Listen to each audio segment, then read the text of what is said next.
so much. All right, so I got a presentation for you as well, but before I get started, I also want to know who's in the room too. So I do have a QR code for you to scan if you want to answer these questions privately, but talk to me, y'all. Let's talk. Who in here is the oldest in their families? What up, oldest child? Me too. Me too. How many of y'all are first generation college students? Woo woo. Okay, me too, me too. How many of y'all are the first to move out of state and live out of state for longer than a year? Okay, okay, okay, so we relate. Same, same. Hold on, I got another one.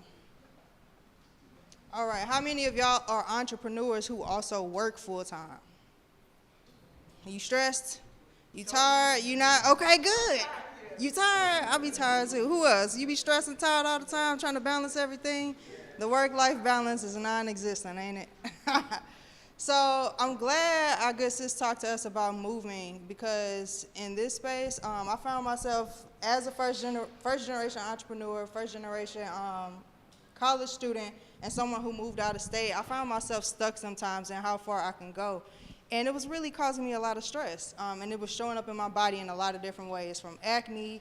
My ladies, if y'all know about fibroids, I was having fibroid issues, and et cetera. I can keep going on and on.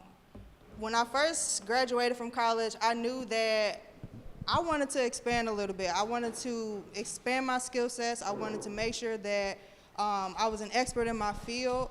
I wanted to make sure that, you know, really get to this next level where I'm trying to be, but I also really didn't know what I wanted to do. What is my purpose? Like, I need to be in some spaces that's really gonna push me to know my purpose, know myself better, and really operate on a great level. So I decided I'm gonna leave Texas, and I'm headed out to DC.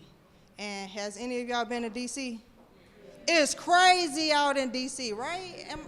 No, it ain't crazy to you? Okay, so it was crazy for me because I'm coming from a southern background. The pace of living was very, very fast. A lot of people are really performing at a high level, doing really well. I wasn't used to that coming from a slower pace of living.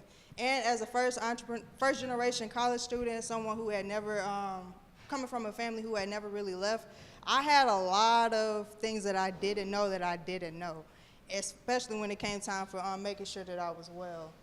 And so I ended up getting to this place where I'm like, dang, like, I don't really know how to adjust. I don't know how to take care of myself. Everything that I thought I knew about myself just wasn't working. And what I did know about myself just didn't function in this sort of society. I can't move slower and think things are gonna get done. I can't close myself off in a room because I feel like I just need a little bit of me time when I need to be out networking and promoting my business. I have to learn how to operate at a completely new level. And that was exhausting, trying to figure that out all at the same time of finding your purpose. So I ended up in this space like, okay, how do I be well in a space that's always moving nonstop, 24 hours a day?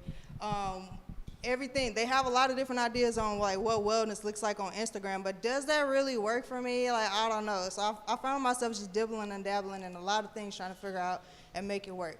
I'm gonna be transparent with y'all, okay? So y'all gonna see some things on here that's a little unorthodox or that's, you know, a little taboo, but I'm just keeping it real with you. When you're trying to figure out how to be well, you're just trying anything and everything just to make it through the next moment and keep motion going, like our sister said.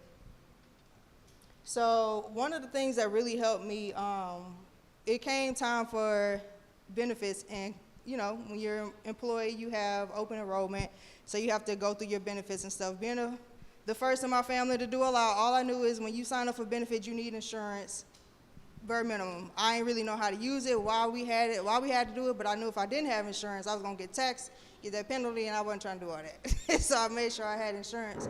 But this particular year, since I was struggling just acclimating and becoming well, I was like, okay, I need some sort of insurance program that's gonna make sure, that's gonna help me be able to like take advantage of the services that I need. So like therapy services, things to manage my pain, even workout classes. I need a way to make sure that I'm well that's also cost effective as well. And I found out about FSAs and HSAs. How many of y'all know about that? Okay, so a few of us know, cool. So the FSA is a flexible spending account and the HSA is a health savings account. Essentially, you get to use these two vehicles to put money aside pre-tax to pay for all your wellness expenses.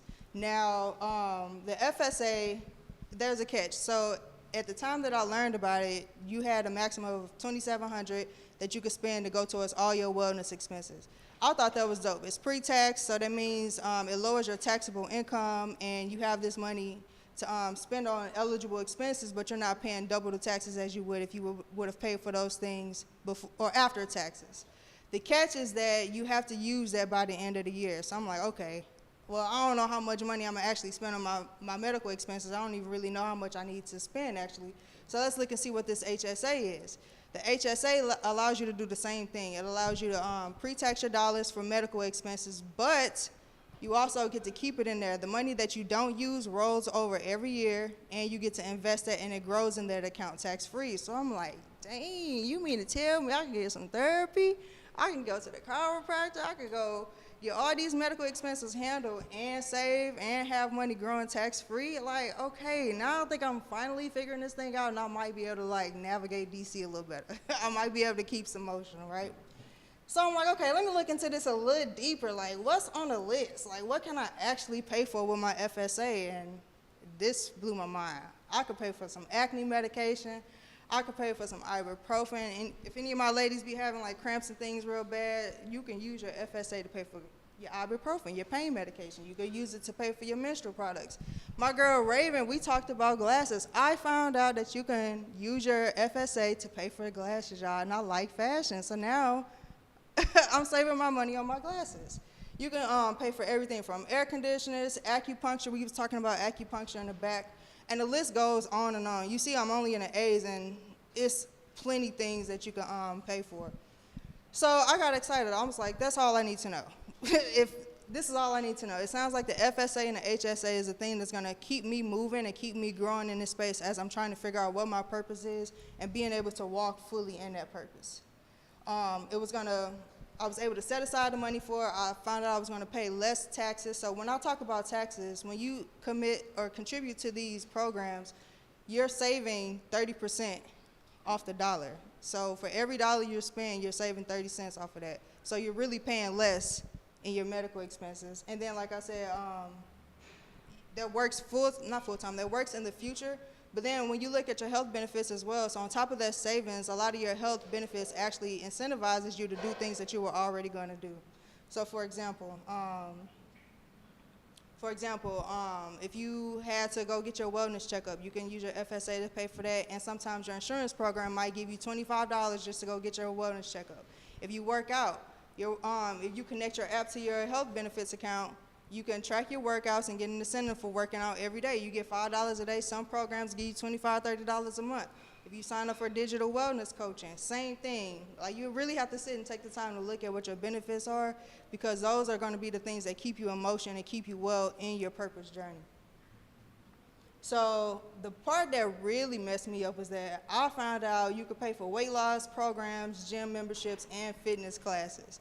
Now, at the time, I didn't trip off of it because I'm like, oh, I'm already in the gym, or the doctor's not going to tell me I'm unhealthy and stuff, until I reached a point where the stresses of DC was way too much and I had a panic attack. So now I'm like, now I'm mentally going through. Now I really need to go to the therapist and all of this.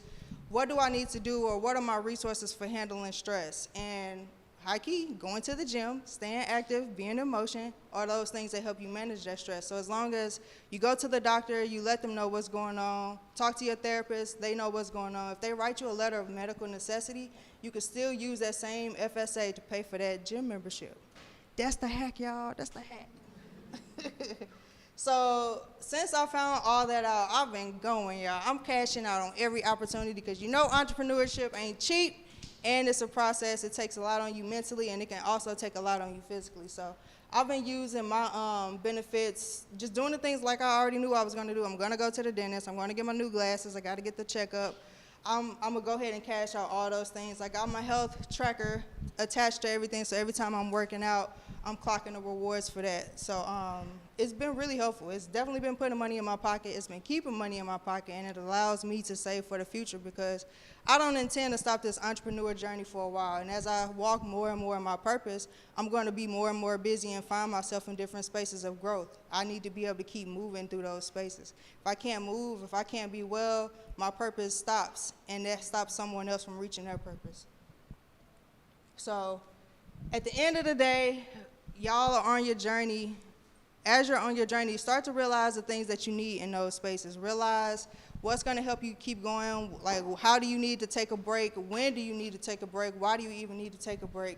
And just take a moment to make sure you're good, okay? Because what you're going to do at the end of the day when you have that breakdown, when you have to go to the doctor because the stress is getting to be too much, when you don't have mobility in your shoulder because the stress and the tension is wearing you out, but you don't have the money set aside for that to handle that now or in the future.